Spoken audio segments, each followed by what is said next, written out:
নমস্কাৰ আইতা। নমস্কাৰ। আজি আমাৰ মাজত আছে গীতা লগৰ আইতা। আৰু প্ৰথমতে কিন্তু মই আইতাৰ এইজটো ক'ব লাগিব।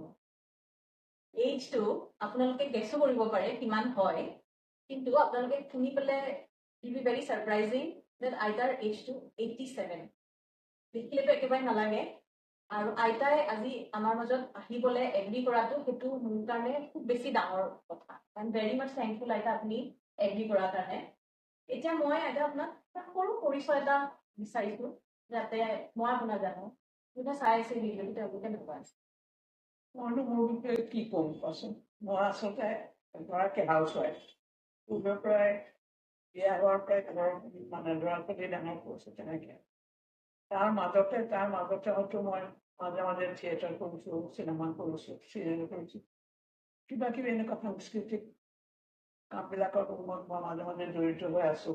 কিন্তু মই বেছিকেলি ক'বলৈ গ'লে মই এগৰাকী হাউচ ৱাইফ। মই দুটা ল'ৰা ছোৱালী ডাঙৰ কৰিছোঁ, ঈশ্বৰৰ কৃপাত সিহঁতে ভাল কৰিছে। এইটোৱে মোৰ আচল পৰিচয় আচলতে এজন। মই জানাত আপুনি এগৰাকী লেখিকাও হয়, এগৰাকী শিল্পীও হয়, আৰু বহুত ফেমিলি ৰেছপনচিবিলিটিজৰ লগত আপুনি বিয়া হোৱাৰ পাছতো পঢ়া শুনা নিজৰ কণ্টিনিউ কৰিছে। তাৰে বিষয়ে অকণমান যদি কয়। মোৰ খুব সোনকালে বিয়া হৈছিল। বিয়া হোৱাৰ পিছত মই শহুৰৰ ঘৰৰ পৰা বা মোৰ হাজবেণ্ডৰ পৰা সহায় পাইছে মই পঢ়া শুনা কৰি মোক ক'বলৈ লাজে লাগে যে মই মেট্ৰিক দিয়াৰ আগতেই বিয়া হৈছিলে। কিন্তু মই তাৰপিছত পঢ়া শুনা কৰি মই পিএলকে পঢ়িলোঁ আৰু এমএটো আৰম্ভ কৰিছিলোঁ, শেষ কৰিবলৈ নোৱাৰিলোঁ ল'ৰা ছোৱালী। তেতিয়া মই ভাবিলোঁ যে মোৰ ল'ৰা ছোৱালীক মানে মন দিয়া বেছি ভাল হ'ব, পঢ়া শুনাটো তাতে এৰি পেলাই মই মানে ঘৰ সংসাৰ ল'ৰা ছোৱালী ডাঙৰ কৰাত মন দিলোঁ। তাৰ মাজে মাজে মই কেতিয়াবা আৰ্টিকেলো লিখিছিলোঁ, এতিয়া নিলিখোঁ। লিখিছিলোঁ, সেইবোৰ কাগজে পত্ৰ ওলাইছিলে আৰু সেইবোৰ মই বন্ধাই পেলাই মোৰ হাজবেণ্ডে কিতাপো উলিয়াই দিছিলে। তেনেকৈ জীৱনটো আগবাঢ়ি আহি আছোঁ আৰু এতিয়ালৈ। আজি কনভাৰচেশ্যনটো আমি আৰম্ভ কৰিম। এটা সৰু কনভাৰচেশ্যন, ইনফৰ্মেল কনভাৰচেশ্যন, একো ইণ্টাৰভিউ নিচিনা নহয়, ফৰ্মেল নহয়।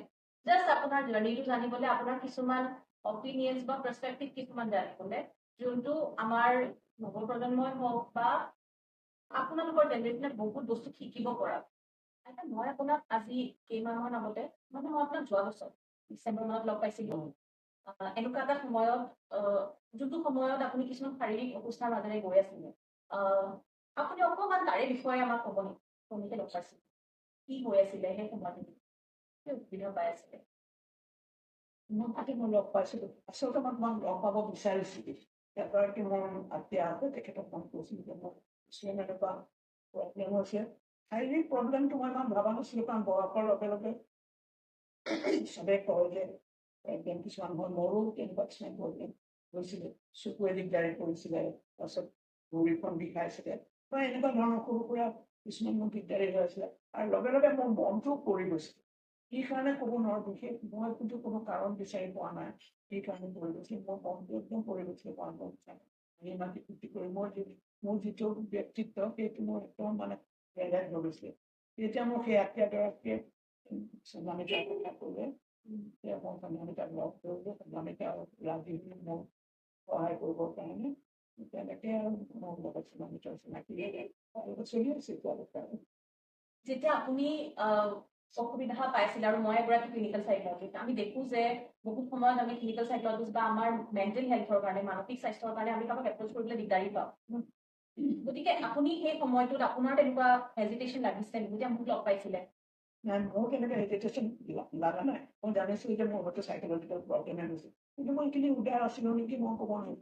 মোৰ কি হ'ব, সেইটো বয়স হৈছে মোক যেনিবা কোনোবাই গম পালে মোৰ। মই লাজ কৰা বা ভয় কৰা বা সংকোচ কৰা নাছিলোঁ। সেইকাৰণে সেই মই আত্মীয়গৰাকীক লগ ধৰি পেলাই চন্দ্ৰামিতাৰ দৰে এগৰাকী কাৰোবাক বিচাৰিছিলোঁ। মই কাক বিচাৰিছিলোঁ নাজানো, তেওঁ কৈছোঁ তুমি দিবাচোন, মোক কোনোবাই সহায় কৰি দিব পাৰা নেকি। তেওঁলোকে মোক চন্দ্ৰামিতাৰ নাম কৰিলে, তেতিয়া মই তেনেকৈ আগবাঢ়িলোঁ। আৰু অভাৰ দ্য টাইম লাহে লাহে যেতিয়া আমি থেৰাপি ষ্টাৰ্ট কৰিলোঁ, তাৰে পিছত আপুনি কেনেকুৱা ধৰণৰ কি চেঞ্জেছ পালে? প্ৰথম এটা দুটা ছেশ্যনত তেনেকুৱা মই চেঞ্জ পোৱা নাছিলোঁ, কিন্তু যেতিয়া মেডিটেশ্যনবোৰ কৰিব আৰম্ভ কৰিলোঁ, বা তেওঁ মোক শিকাই দিলে যিখিনি মই মন পুতিয়ে কৰিছিলোঁ, যিখিনি কৰিছিলোঁ যিমানখিনি পাৰোঁ আৰু এই বয়সত যি পাৰোঁ আৰু লাহে লাহে দেখিলোঁ যে মোৰ দেখোন কিছুমান বস্তু আগতকে ভাল লগা হৈছে। আগতে মোৰ ভৰি হাতৰ বিষবোৰ বেছি আছিলে, লাহে লাহে বিষবোৰ কমিলে, কিন্তু এতিয়াও মোৰ প্ৰব্লেম আছে মোৰ, কাৰণ মোৰ অলপমান অস্টিঅ'প'ৰ'ছিছ আছে, গতিকে সেইকাৰণে মোৰ ভৰিখনত অস্টিঅ'প'ৰ'ছিছৰ বিষটো আছে, কিন্তু বাকী মোৰ হাত ভৰি বাকীবোৰ গাৰ বিষ বা যিবোৰ মনটো খুব পৰি গৈছিল মাজতে, ইমান পৰিলে কিবা এটা কথা ক'লে চকু পানী ওলায়, কথাই পাতিব নোৱাৰো, কথা ক'লেই মনটো বেয়া লাগে। এইবোৰৰ পৰা মই মুক্ত হ'লো আৰু এতিয়া মোৰ কেৱল এই বয়সত আৰু ইয়াতকে মোৰ কি ভাল হ'ব, কিন্তু মোৰ ভৰিখন এতিয়াও হেৰি হৈ আছে। মই প্ৰথমতে খোজেই কাঢ়িব নোৱাৰিছিলোঁ, ধৰি ধৰি খোজ কাঢ়িবলৈও মোৰ অসুবিধা আছিল। এতিয়াও মই সহায় ল'ব লাগে, কিন্তু তথাপিতো মই খোজ কাঢ়িব পাৰোঁ বা তেনেকুৱা বিষ নাই। আৰু আজি ইমান ধুনীয়াকে আপুনি ৰেডি হৈছে, মই যেতিয়া আপোনাক ক'লো আহিম বুলি, সেইটোৱে মোৰ কাৰণে খুব ডাঙৰ প্ৰগ্ৰেছ এটা। খোজকাঢ়িব এতিয়া আপুনি ষ্টেপ লয়, নিজে সেই এফৰ্টটো লয় যাতে মই খোজকাঢ়িবলৈ পাৰোঁ। আৰু আটাইতকৈ মেইন বস্তুটো আছিলে যে আপুনি সেই বিশ্বাসটো ৰাখিছিলে যে মই ঠিক হ'ব লাগিব আৰু ঠিক হ'ব পাৰিম। সেইটো হয়, আশা কৰিছিলোঁ অন্ততঃ, খুব আশা কৰিছিলোঁ যে অন্ততঃ বুঢ়া বয়সলৈকে অন্ততঃ যদি খোজ কাটল কাঢ়ি পেলাই মোটামুটিভাৱে বাচি থাকিব পাৰোঁ। নহ'লেতো এনেকুৱা এটা জীৱন অসহ্য হৈ গৈছিল মোৰ, মানে মোৰ জীৱনটো ভাল নলগা হৈ গৈছিল। এতিয়া মই চবেই কৰিব পাৰোঁ, ল'ৰা ছোৱালীক লগত লৈ সিহঁতক লগত লৈ কেতিয়াবা চবলে ওলাই চলাই যাওঁ, ভাল লাগে। এটা আমি সকলোৱে ভাবো যে বয়স হ'লে আমাৰ বেমাৰ হ'বই, আৰু যে বয়সৰ লগে লগে পাহৰা হমে, খোজকাঢ়িব নোৱাৰিমে, তেনেকুৱা ধৰণৰ কিছুমান আমি মন্তব্য কিছুমান ৰাখোঁ। আৰু বেছিকে আমি ফ'কাছ কৰোঁ যে সেই অসুবিধাবোৰৰ ওপৰত ফ'কাছ কৰোঁ। এতিয়া আপুনি আপোনাৰ অলমষ্ট 9 ডিকেডছ পাছ কৰিছে, হৈ গৈছে, কমপ্লিট কৰিছে। আপুনি যদি এনেকুৱা এটা মেছেজ দিব লাগে আপোনাৰ বয়সৰ কাৰণে হ'ব পাৰে, বা আপুনি য়াংগাৰ জেনেৰেশ্যনটোৰ কাৰণে এনেকুৱা কি এটা মেছেজ দিব বিচাৰে যোনটোক লৈ পেলাই মানুহে ইনস্পিৰেশ্যন পায়, কি হ'ব? মই মানুহক ইনস্পায়াৰ কৰিব পৰা কথা আছে বুলি মই নাভাবোঁ, কিন্তু মইতো বহুত পঢ়া শুনাও কৰোঁ অলপমান। মই দেখিছোঁ যে বাহিৰৰ মানুহবিলাকে এনেকুৱা প্ৰব্লেম হ'লে তেওঁলোকে চাইকলজিষ্টৰ সহায় লয়, বা তেতিয়া মই ভাবিছোঁ ময়ো নোৱাৰোঁ নে এনেকে ল'বৰ কাৰণে, মোৰোতো কিবা এটা প্ৰব্লেম হৈছে, মই গম পাইছোঁ কি হৈছে নাজানো, কিন্তু মোৰ যে প্ৰব্লেম হৈছে মই গম পাইছোঁ। মই আগৰ দৰে লিখা পঢ়া কৰিব নোৱাৰোঁ, কনচেনট্ৰেট কৰিব নোৱাৰোঁ। অৱশ্যে মোৰ মেমৰিটো ঈশ্বৰ কিবা ভালে আছে, মেমৰিটো ভালে আছে, কিন্তু বহুত কথা মই আগৰ দৰে কৰিব নোৱাৰা হৈ গ'লো, আৰু মনো নাযায়, মনটোও নাযায়। কিন্তু এতিয়া মই ভাবোঁ যে মানুহৰ এনেকুৱা কিছুমান প্ৰব্লেম হ'লে, আজিকালি আমি 2025 চনত এতিয়া আমি এইবোৰ কথাৰ কাৰণে সংকোচ কৰি থাকিলে নহ'ব। আমাৰ জীৱনবোৰো আগতকে বহুত কঠিন হৈ গৈছে তো আমিতো বহুত ভাল সময়তে উঠি আহিলোঁ, কিন্তু এতিয়াতো আৰু টান হৈছে ন, মানুহবিলাক আৰু প্ৰব্লেম হৈছে। কিন্তু এতিয়া ভাবোঁ যে এইবোৰ হ'লে মই ভাবোঁ যে এনেকুৱা হ'লে মানুহে সহায় ল'ব পৰা নেকি, তাৰ কাৰণে লাজ কৰি থাকিব লগা বা সংকোচ কৰাৰ কোনো কাৰণ নাই, আৰু মই সংকোচ নকৰাৰ কাৰণেই মই আজি এইখিনি, এই বয়সত মই এইখিনি কথা ক'ব পাৰিছোঁ। আৰু ইমান বছৰৰ লাইফ এক্সপিৰিয়েঞ্চেছৰ পৰা এটা আপুনি পইণ্ট কৈছে যোনটো যে আমাৰ যদি দেখোঁ কি হেল্প লাগে, তেতিয়া আমি ৰাইট টাইমত উই শুড চিক হেল্প, আমি সহায় ল'ব লাগে। ঠিক আছে, আৰু এটা মই যদি আপোনাক সুধো যে ইমান বছৰৰ জাৰ্ণি এনেকুৱা কিবা এটা লেচন এটা যোনটো আপুনি শিকিছে, সেইটো কি এটা লেচন হ'ব যোনটো আপুনি ক'ব বিচাৰিম? এতিয়া মোক লেচনৰ কথা মনত পৰা নাই, এই জীৱনটোত এই আজি 2-3 বছৰ ধৰি মই যিটো অৱস্থাত আছিলোঁ মেণ্টেল, তাতকে যে বহুত পালোঁ, ভাল পালোঁ, এইটো কথা মই মানে তোমাৰ সহায় লোৱাৰ কাৰণে পালোঁ বুলি মই ভাবোঁ। আগতে কি লেচন, মানুহ সদায় পজিটিভ হ'ব লাগে, লোকে কি ক'ব নক'ব ইমান ভাবি থাকিব লাগে। নিজে যদি সত্যত আছা তেতিয়াহ'লে আগবাঢ়ি যাব লাগে, কিন্তু নিজে সত্যত থাকিব লাগিব, সেইটোৱে চবতকে ডাঙৰ। মই প্ৰথমতে যেতিয়া ডেকা বয়সত পঢ়া শুনা কৰিছিলোঁ, মোকো ক্ৰিটিচাইজ কৰা মানুহ কম নাছিলে। বহুতে কৈছিলে কি দৰকাৰ পঢ়া শুনা কৰিবলৈ, ল'ৰা ছোৱালী আছে, ঘৰ সংসাৰ, ভাল এখন সংসাৰ আছে, কি দৰকাৰ। কিন্তু মই পঢ়া শুনা কৰা নাই, আজি যিটো মোৰ কনফিডেন্স হ'ল, বা মই যেনেকে আগবাঢ়ি গ'লো আজি যে মই যে চাইকলজিষ্টৰ ওচৰত যাব পাৰিলো সেইটো চাগে মই পঢ়া শুনাৰ কাৰণে হৈছো চাগে মই যদি নকৰি পেলাই মেট্ৰিক পাছলৈকে থাকি গলো হেঁতেন মই ইমানখিনি উদ্ধাৰ হ'ব নোৱাৰিলো তাৰ চাগে মই নাজানো মোৰ উচিত হৈছে নাই কোৱাটো কিন্তু মই যিটো অন্তৰৰ পৰা ফিল কৰিছো সেইটো মই ভাবো যে মানুহ আগবাঢ়ি আহিব লাগে আৰু কিন্তু নিজে সত্যত থাকি আগবাঢ়ি আহিব লাগে মানে নিজে নিজে অন্তৰত ফিল কৰিব লাগে যে মই সঁচাকৈ কামত আগবাঢ়িছো সেই বেয়া ভাৱ ভাবি আহিলে নহয় আৰু মানে মই একো ক'ব নোৱাৰো জানা মানুহ কি ক'ম মোৰ সাধাৰণ এটা গৃহস্থ জীৱন মই সাধাৰণভাৱে সত্যত থাকি আহি আছো আৰু সত্যত আগবাঢ়ি বাঢ়ি আহি আছো সেইটো মই ক'ব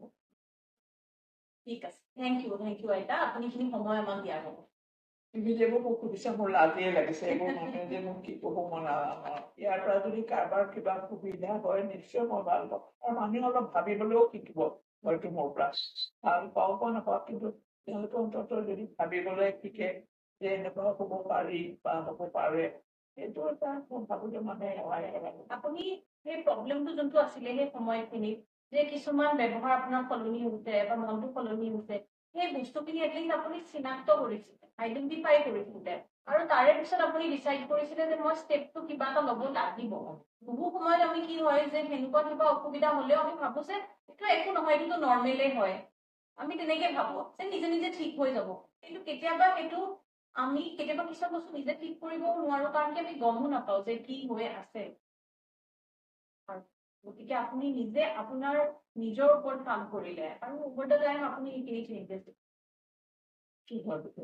মই কিন্তু বুজি পাইছিলো যে মইতো এনেকুৱা নহয় আৰু মইতো ভবা নাছিলো যে মই বুঢ়া হলেও এনেকুৱাকে বুঢ়া হম কান্দি থাকি মনবৰতে মনটো মাৰি থাকি মনবৰতে তাৰপিছত ওলাই যাবলৈতো মনেই নাযায় কাপোৰ কানিও ভালকে পিন্ধিব মন নাযায় এতিয়া অন্ততঃ মই মোটামুটিকে কাপোৰ কানি ভালকে পিন্ধি থাকো বা ওলাই মেলিও যাওঁ যদিও মোৰ ভৰিখন প্ৰব্লেম আছে মই ওলাই মেলিও যাওঁ এনেকে মানুহ চানুহ আহিলেও মই ভালকে কথা বতৰা পাতিব পাৰো আগতে মানুহ আহিলেও মই কথা পাতিব মন চন নাই অনবৰতে মনটো বেয়া লাগে এইটো বৰ ডাঙৰ মোৰ সুবিধা কিন্তু এতিয়া মানুহ আহিলে কথা পাতিবলৈ মন যায় মন যায় এতিয়া পিছে বয়সৰ কাৰণে কিছুমান কথাত ভাগৰ লাগে বহুত দেৰিলৈকে যদি মানুহ থাকে মন তেতিয়া অলপ ভাগৰি যাওঁ কাৰণ এতিয়াতো বয়সৰটো এটা তোল ল'বই নহয় সেইটোতো মানুহ জীৱনত আহিব সেইটো মই মানি লৈছো সেইখিনি মই মানি লৈছো বয়সৰ প্ৰব্লেমখিনি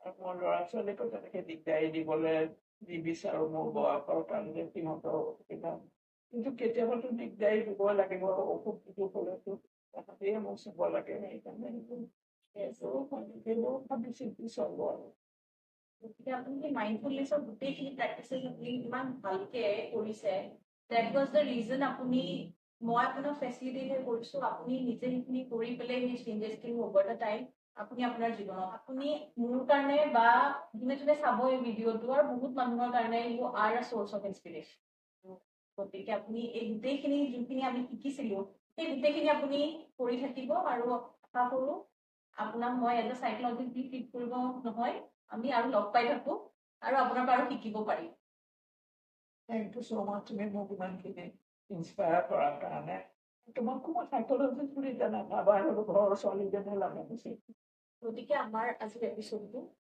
আমি আইতাৰ লগত কথা পাতিলো আৰু আইতা is a source of inspiration আৰু আপোনালোকেও এনেকুৱা ধৰণৰ কিছুমান ছাকচেছ ষ্টৰি পাবলৈ আমাৰ চেনেলটো ফ'ল' কৰি থাকিব নমস্কাৰ